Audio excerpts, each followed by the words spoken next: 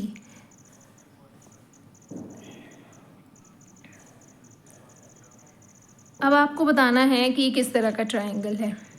Is it a right angle triangle or it is a isosceles triangle, it is equilateral triangle, it is scalene triangle? What do you think? Yes, अगर आप देखो तो आपके पास, अगर आपको check करना है कि ये, वैसे तो देखो बहुत क्लियरली पता चल रहा है कि ये इसका परपेंडिकुलर बाइसेक्टर है ना?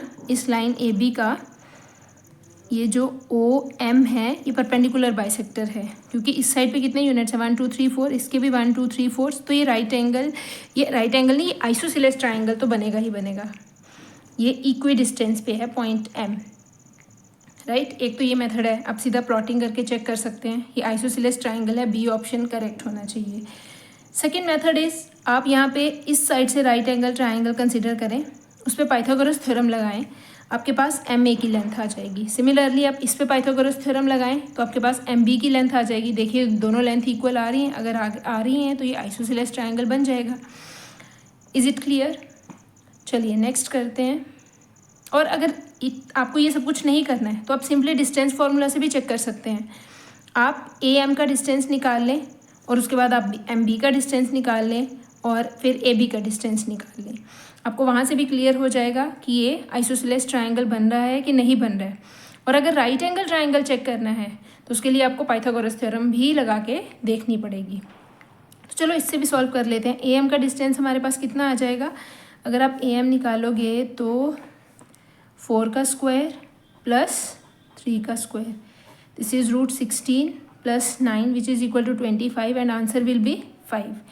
Similarly find out MB which is again 4 square plus 3 square and answer will be 5. Now find out AB. AB is under the root. This is -4 and again -4. -4 -4 का square और यहाँ पे तो 0 ही है तो this will gives us 8 का square, right, which is equal to 8 units. Isosceles तो बन गया। अब राइट एंगल ट्रायंगल चेक करने के लिए आपको जो सबसे बड़ी साइड है उसका स्क्वायर करना पड़ेगा। 8 का square is equal to 5 square plus 5 square, तो this is equal to 64. This is 25 plus 25. 64 is not equal to 50. It means it is not a right angle triangle. Isosceles भी इक्विलेटर भी नहीं है, स्केलिन भी नहीं है। ये कौन सा ट्रायंगल है? Isosceles. Let's move on the next. Now let's do question number 9th. The point which divides the line segment joining 7, -6 and 3, 4 in the ratio 1:2 internally lies in which quadrant? कौन सा formula लगेगा यहाँ पे? Section formula. सबसे पहले तो हमें इसके कोऑर्डिनेट्स निकालने पड़ेंगे, फिर हम देखेंगे कि वो किस क्वाड्रेंट के हैं उसके साइंस के अकॉर्डिंग. तो पहले हम लिख लेते हैं इस पॉइंट को A 7, -6 and this is point B 3, 4. The point which divides the line segment joining this and this in the ratio, हम P पॉइंट कंसिडर कर लेते हैं x, y, जो इसको 1:2 की रेशो में डिवाइड कर रहा है. अब अपने P के कोऑर्डिनेट्स निकालने हैं तो सेक्शन फार्मूला अप्लाई करने के लिए आप 1 को इधर मल्टीप्लाई करेंगे और 2 को इधर. अगर x कोऑर्डिनेट निकालना है तो x के साथ पहले x कोऑर्डिनेट निकालेंगे, तो 1 को मल्टीप्लाई करिए x कोऑर्डिनेट के साथ. 1 × 3 इज 3. अब 2 को इस साइड पे क्रॉस करना है, राइट. 2 को इधर मल्टीप्लाई करेंगे 7 के साथ तो plus 14 divided by 3. This is 17 divided by 3. चलिए अब y कोऑर्डिनेट फाइंड आउट कर लेते हैं. y कोऑर्डिनेट के लिए अब 1 को इस साइड पे मल्टीप्लाई करेंगे ऑपोजिट पे 4 के साथ, तो दैट इज 4. और 2 को इधर -6 के साथ -12 डिवाइडेड बाय 3, तो it gives us -8 divided bye 3. अब हमारे पास जो पॉइंट P के कोऑर्डिनेट्स बने हैं दैट इज 17/3 एंड -8/3. मतलब x is positive and y is negative. x positive और y नेगेटिव किस क्वाड्रेंट में होता है? 4th क्वाड्रेंट में. तो answer is 4th quadrant. D option is the correct answer, right. चलिए नेक्स्ट करते. Okay, let's start with question number 10th. The point which lies on the perpendicular bisector of the line segment joining this and this is, कौन सा point है जो इन दोनों points के perpendicular bisector के ऊपर लाई कर रहा है, राइट. देखो परपेंडिकुलर बाइसेक्टर का पहले तो आपको मतलब पता होना चाहिए. अगर हमारे पास ए बी कोई लाइन सेगमेंट है तो परपेंडिकुलर बाइसेक्टर एक ऐसी लाइन है जो ए बी को 2 इक्वल पार्ट्स में डिवाइड करती है और 90 डिग्री के एंगल पे कट करती है, राइट. अगर अब आप ऐसी क्वेश्चंस प्लॉटिंग करके भी कर सकते हैं. एमसीक्यूज में तो हमें कोई प्रोसीजर लिखना नहीं है ना, आप किसी भी तरह से क्वेश्चन को अटेम्प्ट कर सकते हैं. जहाँ फिर आप सबसे पहले तो आप इस ऐसे क्वेश्चंस में मिड पॉइंट फार्मूला लगा के देखें, क्योंकि ये जो पॉइंट एल है जहाँ पे ये हमारा परपेंडिकुलर ए बी को कट कर रहा है और 2 इक्वल पार्ट्स में डिवाइड कर रहा है, तो वो जो पॉइंट एल है वो ए बी का क्या है? मिड पॉइंट है. तो सबसे पहले तो हम ये चेक कर लेते हैं इनमें से कोई मिड पॉइंट तो नहीं है. अगर ए पॉइंट हमारे पास दे रखा है -2, -5 और बी पॉइंट हमारे पास दे रखा है 2, 5, परपेंडिकुलर बाइसेक्टर पे आने वाले जितने भी पॉइंट्स हैं ना, ये सब पॉइंट्स ए और बी के अगर आप डिस्टेंस निकालोगे तो ये इक्वी डिस्टेंस पे ही हैं, बट उनमें से एक पॉइंट इस लाइन का मिड पॉइंट भी बनता है जो परपेंडिकुलर बाइसेक्टर पे भी आता है और ए बी पे भी आता है। करेक्ट। उन्होंने बोला the point which lies on the perpendicular bisector of the line segment, जो परपेंडिकुलर बाइसेक्टर पे भी लाई करे वो पॉइंट कौन सा है, joining the point this and this, right. तो सबसे पहले तो आप इन दोनों का मिड पॉइंट निकालें।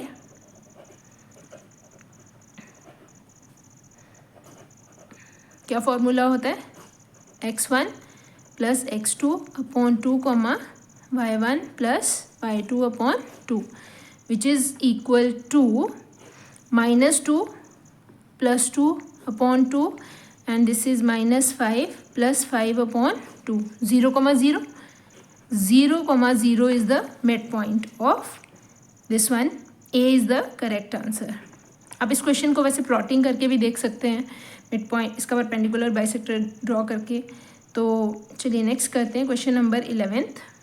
The fourth vertex D of a parallelogram ABCD whose 3 vertices are given. अब ऐसे क्वेश्चंस बहुत इंपॉर्टेंट क्वेश्चंस होते हैं, बहुत बार पेपर में पूछे जाते हैं। तो चलिए क्वेश्चन नंबर 11th करते हैं। Okay, let's start with question number 11th। The parallelogram ABCD is given. This is ABCD। Make sure कि आपको जिस ऑर्डर में नाम दिया है, अगर यहाँ पे नेम ACBD दिया होता तो आप ACBD ही लिखते, आप उसको अपनी मर्जी से ABCD नहीं लिखते, राइट। तो A के कोऑर्डिनेट्स क्या दे रखे हैं, -2,3, B के कोऑर्डिनेट्स दे रखे हैं 6,7, C के दे रखे हैं 8,3 और आपको D के कोऑर्डिनेट्स x, y जो हैं हमें फाइंड आउट करने हैं। अब हम इस क्वेश्चन को डिस्टेंस फार्मूला से करेंगे तो क्वेश्चन बहुत लेंथी है ना। बच्चों को लगेगा कि पैरेललोग्राम की अपोजिट साइड्स इक्वल होती हैं, AB का डिस्टेंस निकाल लेते हैं, DC का डिस्टेंस निकाल लेते हैं, फिर इधर से BC और AD का डिस्टेंस निकाल के इक्वेट कर लेते हैं। आपको पता है क्वेश्चन कितना लेंथी हो जाएगा और कितना टाइम कंज्यूमिंग भी, और हो सकता है आंसर भी ना निकले बाद में। तो हम इस क्वेश्चन को कैसे करेंगे, the diagonals of parallelogram bisect each other. मतलब ये जो O पॉइंट है ना आपके पास, ये AC का भी मिड पॉइंट है और BD का भी मिड पॉइंट है। हम O के कोऑर्डिनेट्स AC से तो डायरेक्ट फाइंड आउट कर सकते हैं क्योंकि A भी गिवन है, C भी गिवन है। तो अगर हम मिड पॉइंट फार्मूला लगाएंगे तो O के कोऑर्डिनेट्स आ जाएंगे, और जो O पॉइंट है वो 1:1 की रेशो में BD को डिवाइड कर रहा है। अब आप यहाँ पे सेक्शन फार्मूला लगा लें, चाहे मिड पॉइंट फार्मूला लगा लें, मिड पॉइंट फार्मूला ही लगाएंगे और यहाँ से हम D के कोऑर्डिनेट्स फाइंड आउट कर लेंगे। तो चलिए स्टार्ट करते हैं। सबसे पहले हम O के कोऑर्डिनेट्स निकालते हैं। I am not going to write anything because आपको भी पता है MCQs हैं, तो यहाँ पे मैं लिख नहीं रही हूँ कि diagonals of parallelogram bisect each other. तो directly I am going to do, O के कोऑर्डिनेट्स हमारे पास आ जाएंगे 8, मिड पॉइंट फार्मूला लगा रही हूँ यहाँ पे मैं AC में, राइट। 8 - 2/2 क्या फार्मूला होता है, x1 plus x2 upon 2, y1 plus y2 upon 2। तो ये आ जाएंगे हमारे पास x कोऑर्डिनेट और यहाँ पे आ जाएगा 3 + 3/2। अगर आप इसको सॉल्व करेंगे तो it is 8 - 2 is 6, 6 divided by 2 is 3, 3 + 3 is 6 divided by 2 is 3। बहुत सारे बच्चे जब मैं पेपर चेक करती हूँ मैं देखती हूँ 3 + 3 को 9 लिख देते हैं, तो थोड़ा सा ना कैलकुलेशंस पे भी ध्यान दिया करें। ये 3 + 3 इज़ 6, राइट। तो ये हमारे पास O के कोऑर्डिनेट्स क्या आ गए, 3,3। अब आप DB के ऊपर मिड पॉइंट फार्मूला लगाएंगे, right. As O is mid point of DB, तो therefore can we say x + 6/2 is equal to 3, x + 6/2 is equal to 3 and y + 7/2 is equal to 3, right. हमने अब DB का centre निकाल लिया। DB का mid point हमने कैसे निकाला, bye using mid point formula x1 + x2/2, y1 + y2/2, और इसको इसके साथ इक्वेट कर दिया क्योंकि दोनों पॉइंट्स सेम पॉइंट को ही रिप्रेजेंट कर रहे हैं। इस इक्वेशन में x की वैल्यू निकालें, x + 6 = 6, तो यहाँ से x की वैल्यू आपके पास 0 आ जाएगी। y + 7 = 6, तो y की वैल्यू आपके पास -1 आ जाएगी। तो D पॉइंट के कोऑर्डिनेट्स हमारे पास आ जाएंगे 0, -1, राइट। चेक करते हैं ये ऑप्शन में है 0, -1, yes it is, this is B option. Which one is the correct option? B is the right answer. ये D पॉइंट है, राइट। D पॉइंट था ना हमारे पास, D पॉइंट के कोऑर्डिनेट्स हैं 0, -1 and B is the correct answer, that is 0, -1। चलिए 12th question करते हैं। If a point 2, -1 lies on the line segment joining the point this and this, then you have to find out कि जो point P है वो AB को किस ratio में डिवाइड कर रहा है, राइट। अब आपने रेशोज बहुत ध्यान से देखनी है। 1 मिनट, क्या बोला है उन्होंने क्वेश्चन नंबर 12 में? If a point P lies on the line segment AB, यहाँ पे हमारे पास A है 4,2, B है 8,4 और एक पॉइंट P है जिसके कोऑर्डिनेट्स हैं 2,1। अब उन्होंने जो रेशो दे रखी हैं, कुछ बच्चों के माइंड में बस ये रहता है कि रेशो सिर्फ इस तरह से लिखी जा सकती है AP/PB। ऐसा नहीं है भाई, रेशो यहाँ पे AP/AB की भी लिखी जा सकती है, AP/PB की भी लिखी जा सकती है, या फिर PB/AB की भी लिखी जा सकती है, या फिर BP/PA की भी लिखी जा सकती है। तो यहाँ पे अगर टोटल देखा जाए तो 4 तरह से इसको हम लिख सकते, there are 4 ways, right. 1 is AP/PB जो जनरली हम यूज़ करते हैं सेक्शन फार्मूला लगाने के लिए, और you can write it as ratio can be written as AP/AB, it can be written as PB/AB, it can be written as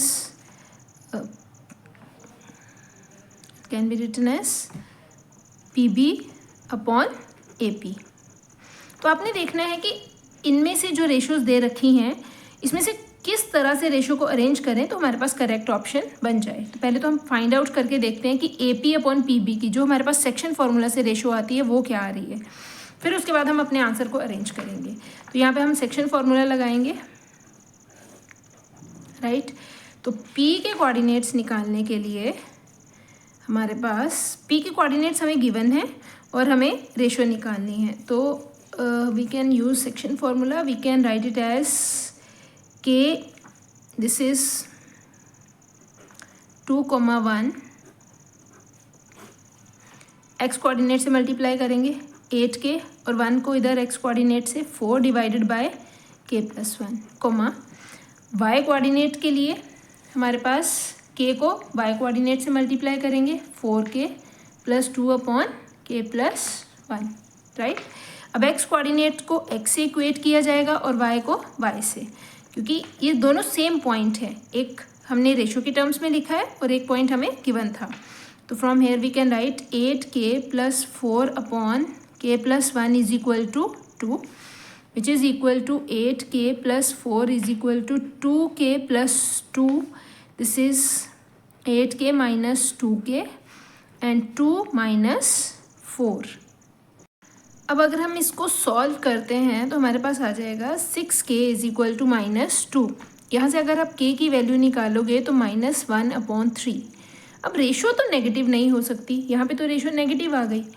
ratio negative आने का क्या मतलब होता है कि हमारे पास जो P पॉइंट है वो AB के बीच में कहीं नहीं है, वो इंटरनली नहीं है, वो एक्सटर्नली कहीं बाहर है।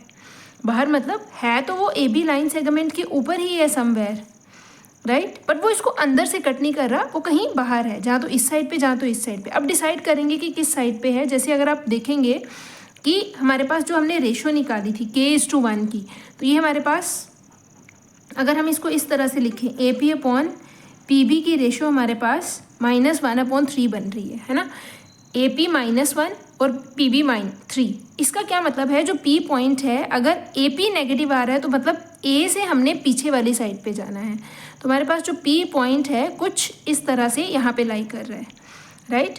अब अगर आप AP/PB की रेशो देखोगे, नेगेटिव रेशो आने का क्या मतलब होता है कि P बीच में कहीं लाई नहीं कर रहा, P इसको इंटरनली कट नहीं कर रहा, ये इसको एक्सटर्नली कट कर रहा है। वैसे तो मोस्टली ये क्वेश्चंस +1 में है, बट अगर इन्होंने एनसीईआरटी एग्जाम्पलर में दिया है तो आपको ये क्वेश्चन करना चाहिए, राइट। तो यहाँ पे हमारे पास नेगेटिव रेशियो का क्या मतलब है कि पी बीच में कहीं लाई नहीं कर रहा है ए बी के, वो कहीं बाहर लाई कर रहे हैं, जहाँ तो इस साइड पे जहाँ तो इस साइड पे। बट कैसे पता चलेगा किस साइड पे लाई करना है? जैसे ए पी नेगेटिव है तो ए पी नेगेटिव है मतलब पी को हमने इस साइड पे लेके जाना है, बैक साइड पे, ए के बैक साइड पे, राइट। अब अगर आप यहाँ पे एक्सटर्नल रेशो के अकॉर्डिंग बनाओगे तो A P upon P B की रेशो आपके पास 1:3 बन जाएगी। मतलब ये वाला पोर्शन 1 बनेगा और ये ए पी है और ये पूरा पी बी है, ये 3 पार्ट्स बनेंगे। ये रेशो है A P upon P B, that is 1:3। Got it. अब हमारे पास जो ऑप्शंस हैं उसके अकॉर्डिंग हमें आंसर्स बनाने हैं।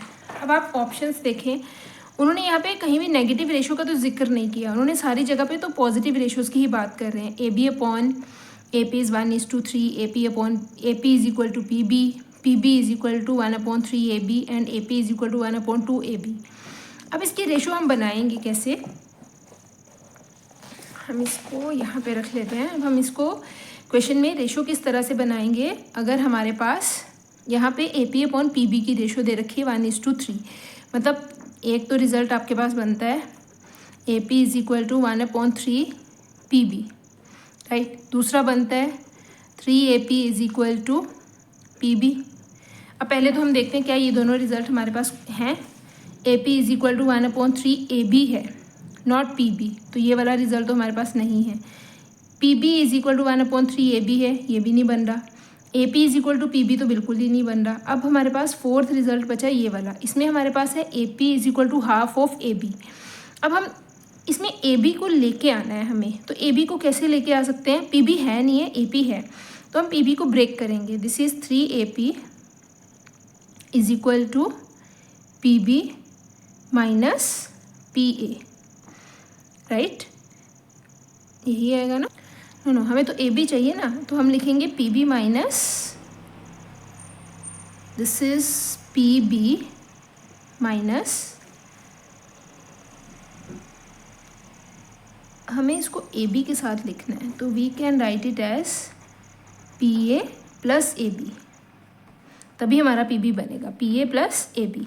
अब इसको सॉल्व करेंगे तो पी ए इस साइड पे आ जाएगा, 3 A P minus A P is equal to A B, this is 2 A P is equal to A B and P A upon A B is equal to 1:2। तो जहाँ फिर आप इसको ऐसे भी लिख सकते हैं, A P is equal to half of A B.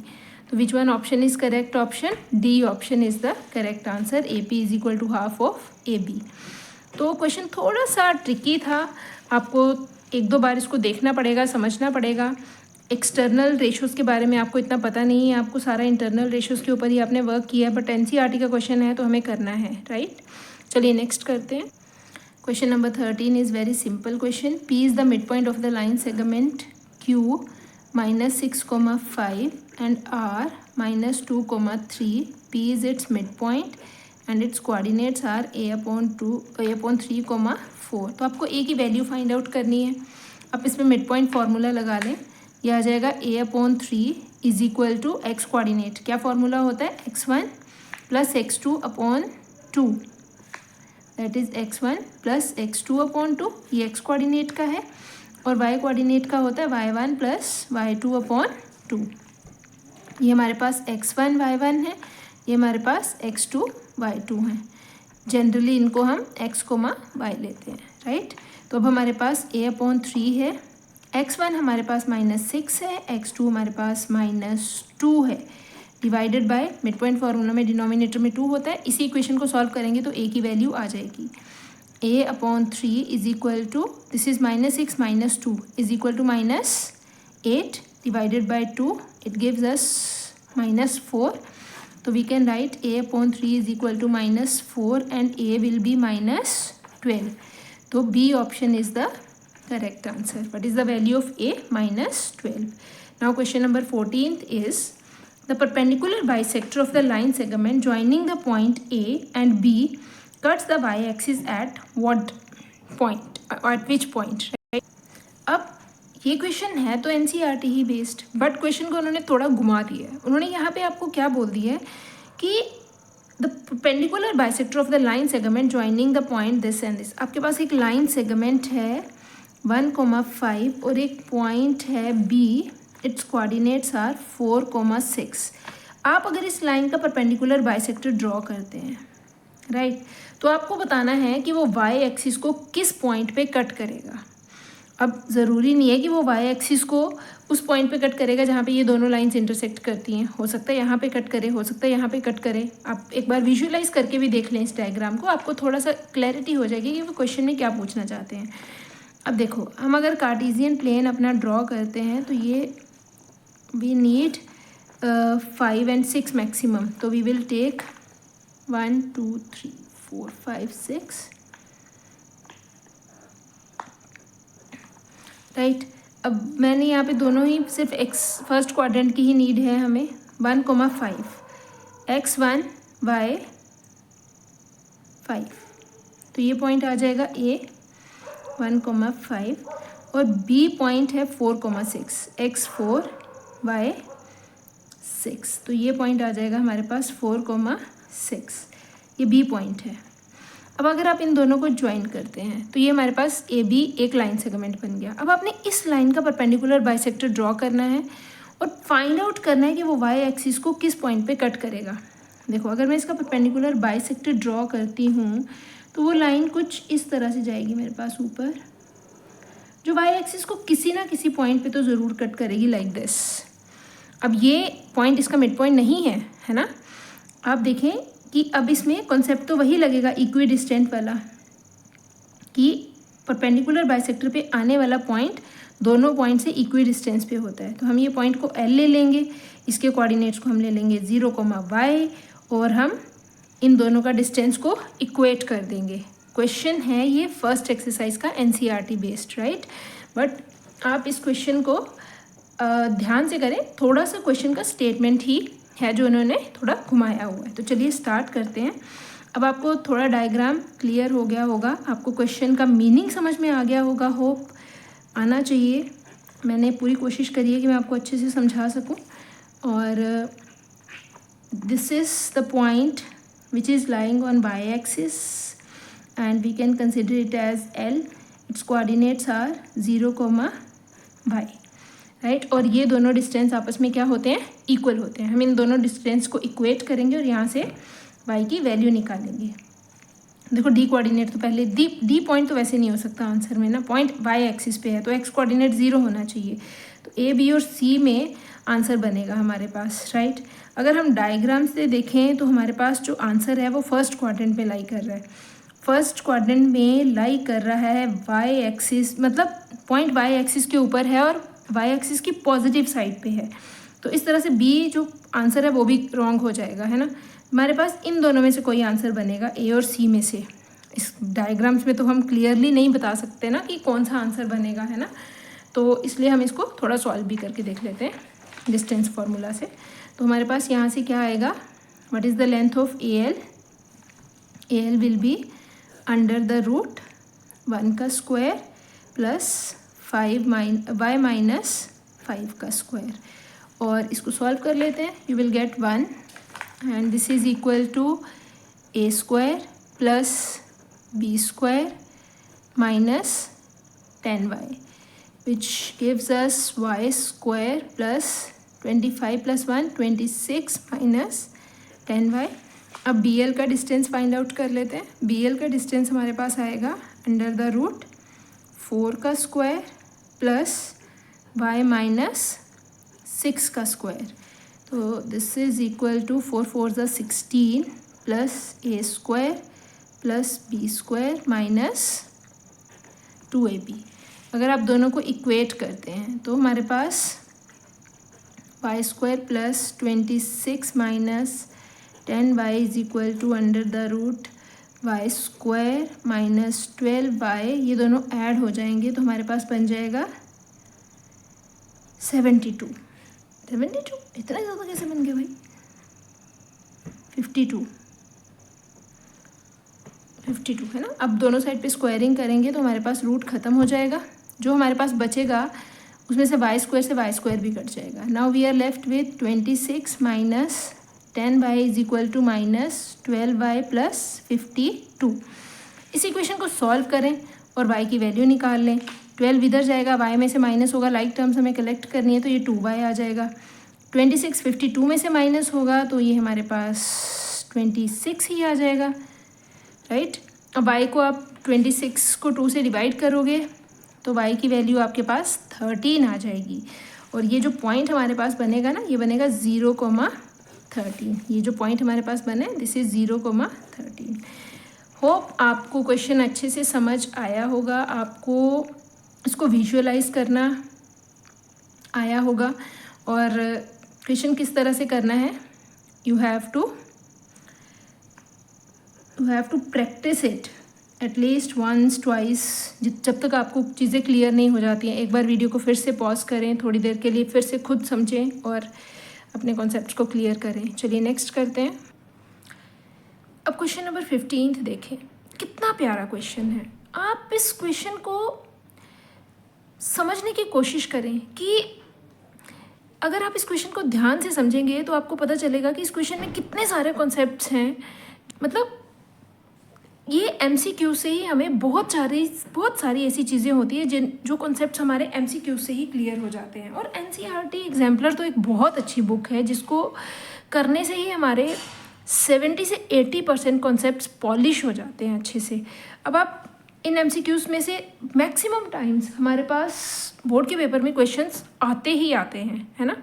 तो अब आप इस क्वेश्चन को एक बार ध्यान से देखें। क्वेश्चन कितना अच्छा है। The coordinates of the point which is equi distant from the 3 vertices of a triangle AOB। उन्होंने बोला अपने उस पॉइंट के कोऑर्डिनेट्स बताने हैं जो A, O और B से इक्वी डिस्टेंट पे है। मतलब एक ऐसा पॉइंट जो A से, B से और O से इक्वल डिस्टेंस पे है। तो कैसे हम वो पॉइंट फाइंड आउट कर सकते हैं, क्या लगता है आपको कैसे करना चाहिए? अगर आप लोगों को कुछ कॉन्सेप्ट्स हैं जो आपने क्लास 9th में पढ़े थे अच्छे से क्लियर हैं तो आपको ये क्वेश्चन समझ में आ जाएगा। अदरवाइज़ ये क्वेश्चन इतनी जल्दी भी समझ में नहीं आएगा, है ना। मतलब एक तरह से देखा जाए तो अगर मैं आपको बताऊं तो हमें इस तरह से करना है कि अब अगर कोई ऐसा पॉइंट हमें ढूंढना है जो A, O और B से सेम डिस्टेंस पे हो तो वो पॉइंट क्या होगा, एक ऐसे सर्कल का सरकम सेंटर जो A, O और B से पास करता हुआ जाए, है ना। और मुझे अगर कोई ऐसा सर्कल ड्रॉ करना है जो A, O और B से पास करता हुआ जाए तो मुझे इस ट्राइंगल का सरकम सेंटर ढूंढना पड़ेगा सरकम सर्कल ड्रॉ करने के लिए। सरकम सेंटर ढूंढने का मेथड हमने क्लास 9th में सीखा था, जहाँ पे हमें एक क्वेश्चन था कि सर्कल की बाउंड्री पे हमें 3 पॉइंट्स दे रखे हैं। नहीं, हमारे पास क्वेश्चन था कि हमें 3 पॉइंट्स दे रखे हैं जो कोलिनियर नहीं है, तो इससे पास करते हुए आप सर्कल्स कैसे ड्रॉ करोगे। तो हमने क्या किया था, पहले हमने एक लाइन को ज्वाइन किया, इसका परपेंडिकुलर बाइसेक्टर ड्रॉ किया, फिर हमने दूसरी को ज्वाइन किया, इसका परपेंडिकुलर बाइसेक्टर ड्रॉ करा, और थर्ड का भी परपेंडिकुलर बाइसेक्टर ड्रॉ करा। जो पॉइंट हमें मिला हमने उस पर अपना कंपास प्लेस करके एक सर्कल ड्रॉ कर दिया प्रॉपर रेडियस रख के, जो हमारे पास A, B और C तीनों पॉइंट से पास करता। अब इस ट्राइंगल में भी हमें ऐसा ही करना पड़ेगा। हमें OA का परपेंडिकुलर बाइसेक्टर लेना पड़ेगा, OB का परपेंडिकुलर बाइसेक्टर लेना पड़ेगा और AB का परपेंडिकुलर बाइसेक्टर लेना पड़ेगा। बट इस क्वेश्चन में एक चीज़ बहुत अच्छी है, पता है क्या, ये हमारे पास राइट एंगल ट्राइंगल है। और अगर ये राइट एंगल ट्राइंगल है तो डेफिनेटली हमारा सर्कल जब O से पास करता हुआ जाएगा, हो सकता है आपको आइडिया हो गया हो कुछ बच्चों को कि मैं क्या बोलने वाली हूँ आगे, थोड़ा तो क्लियर हो गया होगा, है ना। ये सेमी सर्कल बन जाएगा क्योंकि 90 डिग्री का एंगल है। 90 डिग्री का एंगल किस पे बनेगा, सेमी सर्कल में। सेमी सर्कल बनने का मतलब क्या है कि हमारे पास AB डेफिनेटली क्या बनेगा, डायामीटर बनेगा, और AB का जो मिड पॉइंट होगा ना वो हमारे पास इस सरकम सर्कल का सेंटर बनेगा। मतलब जब भी हमारे पास राइट एंगल ट्राइंगल होता है तो परपेंडिकुलर बाइसेक्टर्स का जो पॉइंट ऑफ इंटरसेक्शन होता है वो क्या होता है, हाइपोटेन्यूज का मिड पॉइंट। आपने ये कॉन्सेप्ट याद रखना है, राइट। राइट एंगल ट्राइंगल में हमें AB, ये राइट एंगल ट्राइंगल है, ये बाउंड्री पे बन रहा है। अगर ये 90 डिग्री का एंगल बाउंड्री पे तो तभी बनेगा ना जब ये सेमी सर्कल के अंदर बनेगा, अदरवाइज तो पॉसिबल ही नहीं है। तो इसका मतलब ए बी हमारा डायमीटर बनेगा और ए बी का जो मिड पॉइंट होगा वो हमारे सर्कल का सेंटर बनेगा। इसको हम एम ले लेते हैं। अब हमें एम के कोऑर्डिनेट्स फाइंड आउट करने थे। एम के coordinates by using mid point formula easily we can find out. 2x divided by 2, 2y divided by 2, 2 से 2 कैंसिल हो जाएगा, यहाँ पे भी 2 से 2 कैंसिल हो जाएगा और आंसर आ जाएगा हमारा, आंसर इज x, y। अच्छा क्वेश्चन था ना। x की वैल्यू कितनी आ जाएगी, m की वैल्यू आ जाएगी x, y। और अगर किसी बच्चे को ये कॉन्सेप्ट याद नहीं है तो वो क्या करेगा, कैसे निकालेगा, मतलब आप खुद सोच के देखें कि अगर आपको ये कॉन्सेप्ट याद नहीं है तो आप कैसे निकालोगे। पहले आप इसका मिड पॉइंट निकालोगे, फिर इसका मिड पॉइंट निकालोगे, फिर क्वेश्चन करना बहुत डिफिकल्ट हो जाएगा। तो इसीलिए आपको ये चीज़ें याद रखनी है। Angle in a semi circle is always 90 degree. In a right angle triangle circum centre is always the mid point of the hypotenuse. और m एक ऐसा पॉइंट है जो a से, o से और b से इक्वी डिस्टेंट पे है, क्योंकि m जो है इस सर्कल का सेंटर है। Hope it is clear. चलिए नेक्स्ट करते हैं 16th क्वेश्चन। और कुछ बच्चे होता है इस तरह से भी करने की कोशिश कर सकते हैं कि अगर पॉइंट है कोई x, हम इसको x1, y1 ले लेते हैं और ये पॉइंट है, इन तीनों पॉइंट से इक्वल डिस्टेंस पे है, तो यहाँ पे इक्वेशंस बना लेंगे 3 बाय यूजिंग डिस्टेंस फार्मूला। तो इस तरह से भी बच्चे कोशिश कर सकते हैं करने की, बट होता नहीं है, क्वेश्चन बहुत डिफिकल्ट हो जाता है। चलिए क्वेश्चन नंबर 16 करते हैं, टाइम बहुत वेस्ट होता है ना।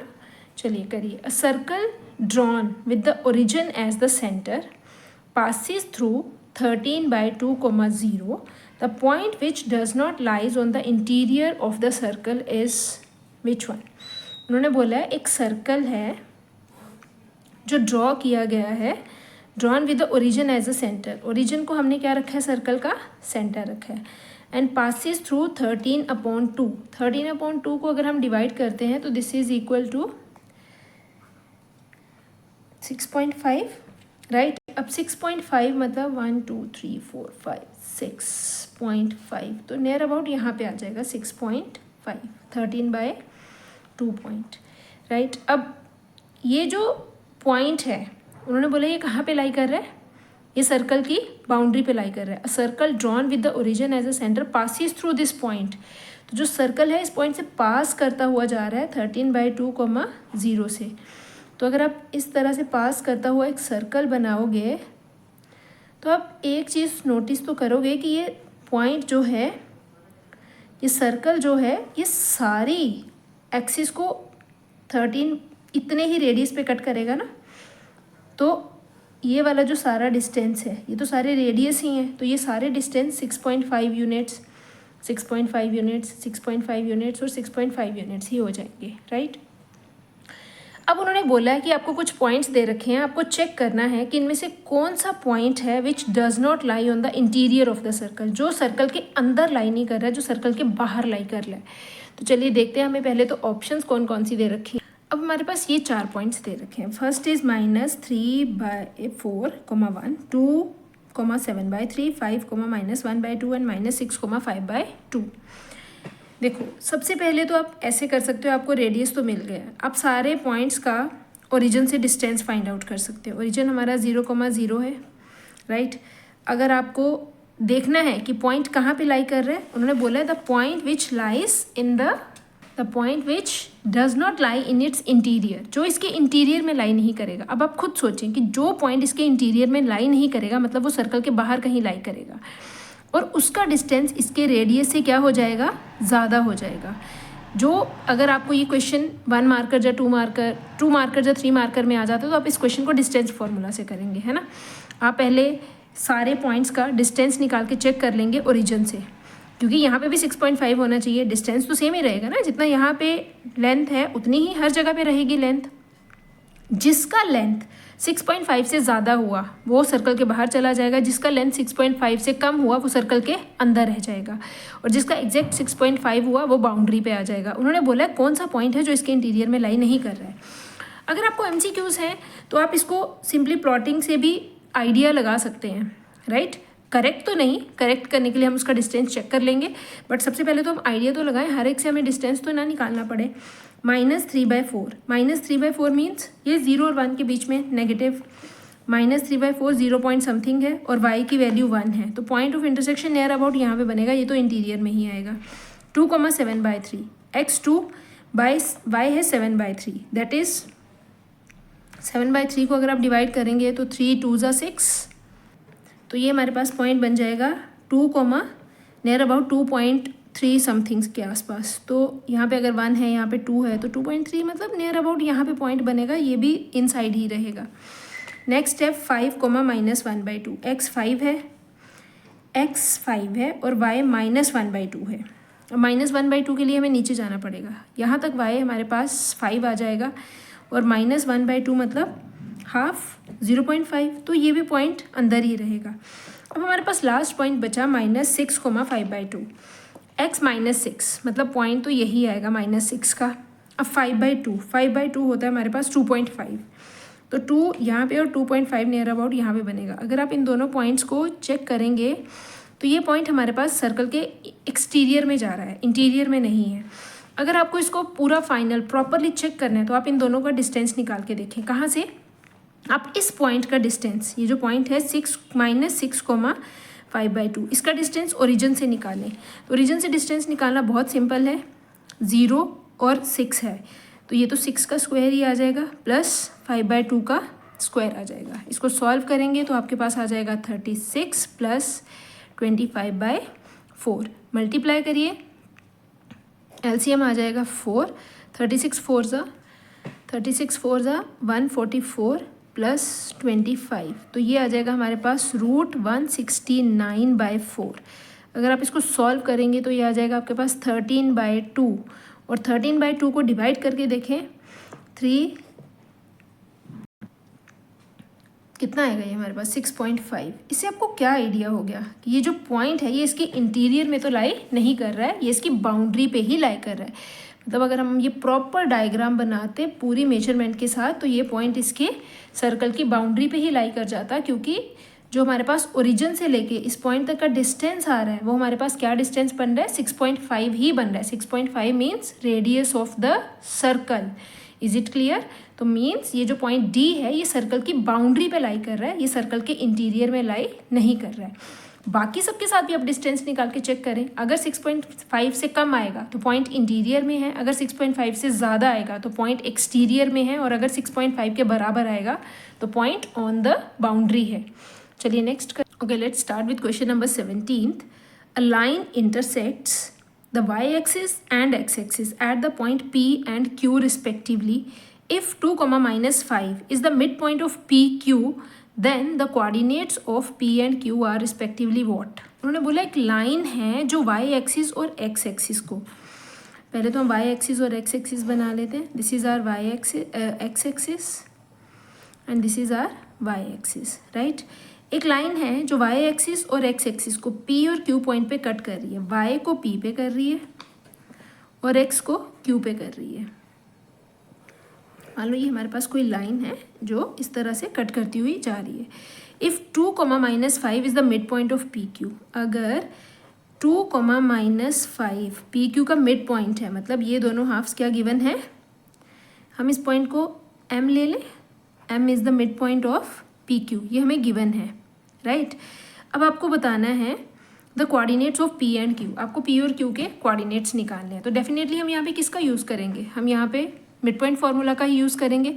अब P पॉइंट्स के कोऑर्डिनेट किस तरह से होंगे, point is on y axis, तो इसके कोऑर्डिनेट्स होंगे 0, y1, and this point is on x axis, you can consider it as x1, 0। अब xy भी ले सकते हैं, है ना। अब आप इसमें मिड पॉइंट फार्मूला लगाएंगे तो आपके पास बनेगा m पॉइंट है जो 2, -5 हमें गिवन है, और मिड पॉइंट फार्मूला से इसकी वैल्यू आएगी x कोऑर्डिनेट में x कोऑर्डिनेट माइनस करना, x1 + 0/2, y1 + 0/2। अब आप x कोऑर्डिनेट को x से इक्वेट कर दें, 2 = x1/2 एंड -5 = y1/2। यहाँ से x1 की वैल्यू आ जाएगी 4 और y1 की वैल्यू आ जाएगी -10, राइट। और पॉइंट क्या बनेगा हमारे पास, x कोऑर्डिनेट q के कोऑर्डिनेट्स हमारे पास बनेंगे 4, 0। और p के कोऑर्डिनेट्स हमारे पास बनेंगे 0, -10। अब हम देख लेते हैं हमारा करेक्ट ऑप्शन कौन सा है। इन्होंने बस हमें ये ध्यान रखना है कि हमारा साइन प्रॉपर हो। 0, -10 बन रहा है। 0, -10 मतलब लाइन इस तरह से नहीं काट रही है, लाइन नीचे की तरफ काट रही है ना। y की वैल्यू -10 आ रही है, मतलब जो हमारी लाइन है वो कुछ इस तरह से जाएगी, नॉट लाइक दिस। हमें तो पहले पता नहीं था ना, ये तो अभी हमें क्लियर हुआ है वैल्यू आने के बाद। तो ये हमारा p पॉइंट बनेगा और इसका मिड पॉइंट कुछ इस तरह से आएगा। Hope it is clear. y की वैल्यू कितनी आ रही है हमारे पास -10 और x की वैल्यू कितनी आ रही है हमारे पास 4। हमने मिड पॉइंट फार्मूला से वैल्यू निकाली और उसको इक्वेट कर दिया। तो हमारे पास जो करेक्ट आंसर बनेगा वो बनेगा 0, -10 and 4, 0। This is 0, -10 and this is 4, 0। ये हमारे पास p की वैल्यू है और ये किसकी वैल्यू है, q की। तो चलिए नेक्स्ट करते हैं। अब ये जो क्वेश्चन नंबर 18 है ये हमारे पास नहीं है सिलेबस में, क्योंकि एरिया ऑफ ट्राइंगल का कॉन्सेप्ट सिलेबस से अभी डिलीट हो चुका है। तो हम 18th क्वेश्चन नहीं कर रहे हैं। Let's do question number 19th। Question number 19th is if the distance between the point, एक पॉइंट दे रखा है हमें 4, p और दूसरा पॉइंट दे रखा है हमें b 0, 1, 0, राइट। और इनके बीच का हमें डिस्टेंस दे रखा है 5 यूनिट्स और आपको फाइंड आउट क्या करना है। Then you have to find out the value of p। You have to use distance formula, very simple. AB = 5 है तो ये कितना आ जाएगा हमारे पास 4 - 1 का स्क्वायर प्लस p - 0 का स्क्वायर = 5। ये आ जाएगा 4 - 1 is this is equal to 3 का स्क्वायर प्लस p का square = 5। This is by squaring both sides. ये तो रूट कट जाएगा और इधर स्क्वायर हो जाएगा। This is 9 + p² = 25। p² = 25 - 9, p² = 16 and p will be ±4। ±4 का मतलब है आपको दोनों साइंस लगाने हैं यहाँ पे। अगर आप पहले तो हम आंसर देखें एक बार क्या है। यस, अब उन्होंने ओनली 4 भी दिया था, +-4 भी दिया था, -4 भी दिया था और 0 भी दिया था। मतलब आपको यहाँ पे +-4 का साइन लगाना है जब भी आप इक्वेशन में से वैल्यू निकालते हैं। तो चाहे आप 4 का स्क्वायर करें या -4 का स्क्वायर करें, यहाँ पे दोनों वैल्यूज़ सेटिस्फाई होती हैं। दोनों का आंसर 16 आता है ना। तो आपको ये दोनों आंसर्स लिखने पड़ेंगे और आंसर क्या आएगा इसका, B part is the correct answer. Hope it is clear. चलिए करते हैं last question 20th। The point A, O and C are collinear. पहले तो आपको देखना है ये कोलिनियर की कंडीशन क्या होती है। कोलिनियर की कंडीशन होती है बाय यूजिंग डिस्टेंस फॉर्मूला। हमारे पास AB + BC = AC। अब ABC कोई भी पॉइंट हो सकते हैं इनमें से, हमें नहीं पता कौन से हैं, वो तो हम just I am letting you know. अगर ABC तीनों कोलिनियर हैं तो AB + BC हमारे पास AC बनना चाहिए, और अगर ये नहीं बनता है तो इसका मतलब ये कोलिनियर नहीं है। ये तो डिस्टेंस फार्मूला से करते हैं। वैसे तो इस क्वेश्चन को area of parallelogram, area of triangle से भी किया जा सकता है, बट एरिया का टॉपिक हमारे पास है नहीं है सिलेबस में। एरिया से करते तो और भी ईजी हो जाता। तो अभी हमें इसको डिस्टेंस फार्मूला से ही करना पड़ेगा। तो चेक करते हैं एक बार। पहले तो हम AB का डिस्टेंस निकाल लेते हैं। यहाँ पे 3 पॉइंट्स हैं, पहले तो हम AO का डिस्टेंस निकालते हैं। AO हमारे पास आ जाएगा 0 - 1 का स्क्वायर मतलब 1 का स्क्वायर और 2 - 0 का स्क्वायर 2 का square, that is equal to 2 × 4 + 1 5, √5 आ जाएगा, राइट। अब OC की लेंथ निकाल लेते हैं। OC हमारे पास आ जाएगा A² + B², तो it will remain as it is. अब हमारे पास CA की लेंथ निकाल लेते हैं। ये हमारे पास आ जाएगा A - 1 का होल स्क्वायर प्लस B - 2 का होल स्क्वायर। अगर आप इसको थोड़ा सिंप्लीफाई करेंगे तो ये आपके पास बन जाएगा A² + B² + 2A + B² + 4 - 4B। Okay, तो अब इसको चेक कैसे करेंगे भाई। चलिए सॉल्व करने की कोशिश करते हैं। तो अगर हम इसको थोड़ा और सॉल्व करते हैं तो ये हमारे पास आ जाएगा a square plus B square plus 2a minus 4b plus 5, है ना। अब हमारे पास होता है ab plus B C is equal to A C. अब ये क्वेश्चन अगर हम डिस्टेंस फार्मूला से करते हैं तो ये तो बहुत ही डिफ़िकल्ट हो गया है। इसका मतलब अगर तो हमारे पास area related to area of triangles का कॉन्सेप्ट इस चैप्टर में डिलीट है तो ये क्वेश्चन हमारे पास आउट ऑफ सिलेबस बनना चाहिए, है ना, क्योंकि अदरवाइज़ तो ये क्वेश्चन डिस्टेंस फार्मूला से तो सॉल्व नहीं हो सकता। हम इनके स्क्वायर तो कर नहीं सकते, हमें तो कंडीशन बनानी है A B plus B C is equal to A C, तो इनके स्क्वायर करके तो रूट नहीं ख़त्म किए जा सकते ना। अब इसका ये किस परफेक्ट स्क्वायर नहीं बनता, ये नहीं बनता, हम इनको नहीं सॉल्व कर सकते।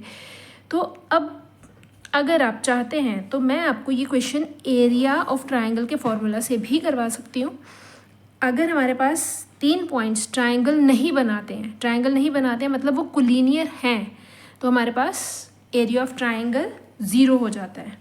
अब एरिया ऑफ ट्रायंगल कैसे निकालते हैं? अगर हमारे पास उन्होंने 3 वर्टिसेस दे रखे हैं, उन्होंने एक पॉइंट दे रखा है ए के कोऑर्डिनेट्स उन्होंने हमें दे रखे हैं 1,2।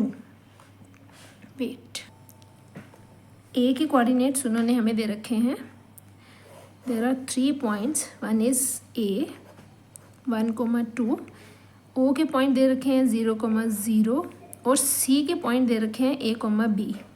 अगर ए, बी हमारे पास कोई पॉइंट होता तो हम इसको प्लॉट करके भी निकाल देते, बट ये तो प्लॉटिंग भी नहीं हो सकती। तो यहाँ पे एरिया ऑफ ट्रायंगल निकालना वैसे तो बहुत सिंपल है। अब इसको चेक करें, ये हमारे पास आ जाएगा 1/2। इस तरह से आप 2 लाइंस लगा लें।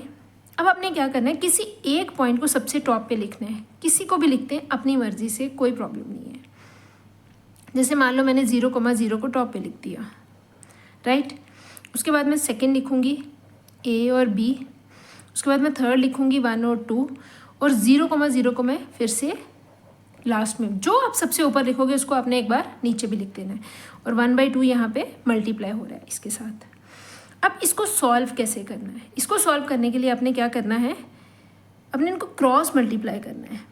पहले आप जाएंगे बी से इस तरफ और फिर माइनस करना है इसमें से b multiply by 0, a multiply by 0 को माइनस करना है। सिमिलरली 2 को a से माइनस 1 को b से, सिमिलरली 0 को 1 से और 0 को 2 से, तो ये आ जाएगा 1/2। b को 0 से मल्टीप्लाई करेंगे तो 0, बीच में माइनस का साइन आता है, a को 0 से मल्टीप्लाई करोगे तो 0, प्लस 2 को a से मल्टीप्लाई करेंगे तो 2a, b से करेंगे तो माइनस b, 0 को 1 से मल्टीप्लाई करेंगे तो हमारे पास यहाँ पे आएगा 0, और 0 को 2 से मल्टीप्लाई करेंगे तो भी 0। अब ये हमारे पास बन जाएगा 1/2, 0 माइनस 0 इज 0, ये भी ख़त्म हो जाएगा, ये आ जाएगा 2a माइनस b। अब एरिया ऑफ ट्राइंगल तो हमारे पास ये आ गया। उन्होंने बोला ट्राइंगल बनेगी कि नहीं बनेगी, अगर पॉइंट्स कोलिनियर हैं, ये गिवन था कि पॉइंट्स क्या हैं, कोलिनियर हैं।